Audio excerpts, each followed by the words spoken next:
What is up, guys? Rick Hackus here, and the Prison of Elders is being abandoned by Bungie when the Taken King launches, along with almost all other Year 1 activities.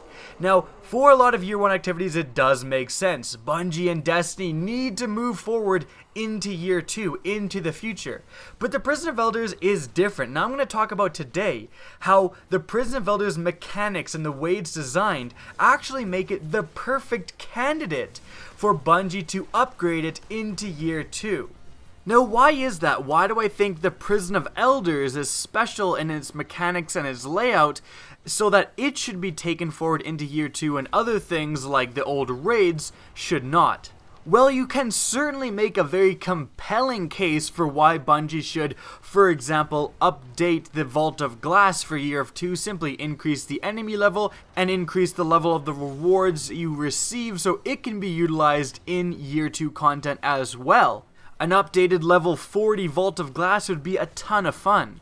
However, the one major downside is that both of these raids, they cannot change the mechanics, they simply have to mess around with the enemy levels. As such, increasing the enemy levels to level 40 wouldn't provide that much of a challenge for any Guardians who have completed the Vault of Glass before. They know exactly what to do, they're just fighting slightly harder enemies.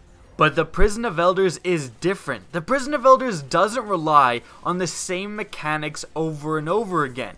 In fact, one of the Prison of Elders' best features is that it is different from week to week if you're doing the level 32 and 34 versions, and it's different every time you play it if you're doing the level 28 version. This really makes the Prison of Elders, again, the perfect candidate to upgrade into Year 2 activities. And here are the 3 things Bungie could do to propel the Prison of Elders into Year 2 content. Now, the first thing is simply to increase the level of the activity and the enemies. They simply need to add more Prison of Elders playlists. Add 3 more playlists. Add 1 for 37, 1 for 39, and 1 for 41. Or, 1 for 38, 1 for 40, and 1 for 41. It doesn't really matter, but as long as they just add more playlists for higher levels. And of course, the enemies that spawn these playlists are of higher levels.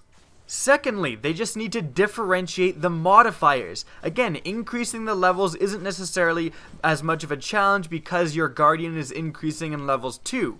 So why not just add some new modifiers to the Prison of Elders, such as your movement speed is reduced by 30% or whatever, and again, these modifiers appear at the beginning of the round like they do now, and just make it more challenging for the Guardians that are doing the Prison of Elders, and also because these modifiers appear randomly, some weeks you're going to have an easy time, and another week you're going to have a very hard time with a certain wave. But again, that's one of the best things about the Prison of Elders, it's different every time.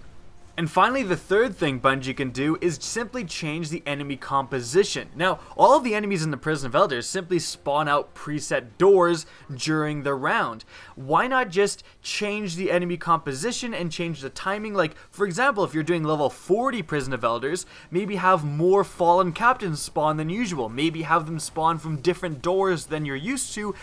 Maybe have them spawn at different times. And in fact, maybe put all of these things on a semi-randomized algorithm so that the player never really knows when to expect, the bunch of captains to charge him or whatever.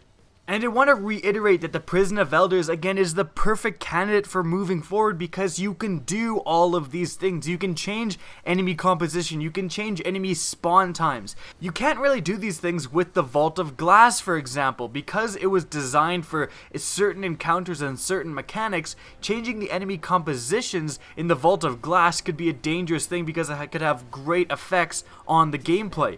But with the Prison of Elders, it's simply wave survival.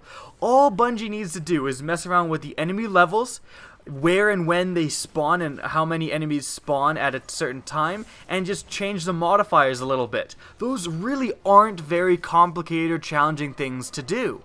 Now, as it is right now, of course, they're already done Taken King, and there's no chance that these changes can be made in time for the Taken King launch. However, Destiny has classically had the problem of there's nothing really to do in between DLCs. Players often find themselves bored waiting for the next DLC. That would be the perfect time to drop an updated Prison of Elders in between the Taken King and whatever the next Year 2 DLC is. And I know Activision has tried to scrub this word from its vocabulary, but they could even do it for free. Releasing a free updated Prison of Elders would really give Guardians something to do and help with boredom in Destiny. Especially if they made the Prison of Elders rewards. Like, we all know the weapons and armor in the Prison of Elders is not that great. In fact, they suck. However, as long as they make them a high attack, what we can do is we can sacrifice those weapons in order to upgrade our other weapons. Like the new mechanic in Destiny when the Taken King launches is that you have to sacrifice a weapon of a higher attack to increase your lower attack weapon. So it'll give players a real incentive to play the Prison of Elders because they're getting high attack weapons that they can utilize and that they need for their lower attack weapons. And since all the year 1 gear is essentially useless, it might actually also give players some much needed elemental primaries. Now, if you agreed with this video, please remember to rate and share it. It really helps me out, and also, who knows, maybe we can actually get Bungie to do this. If you want to get in touch with me, the best way is on Twitter, and that's going to be linked in the description of this video, as is my Twitch channel, which you can follow as well. Again, I hope you enjoyed this video, and as always, have a good day.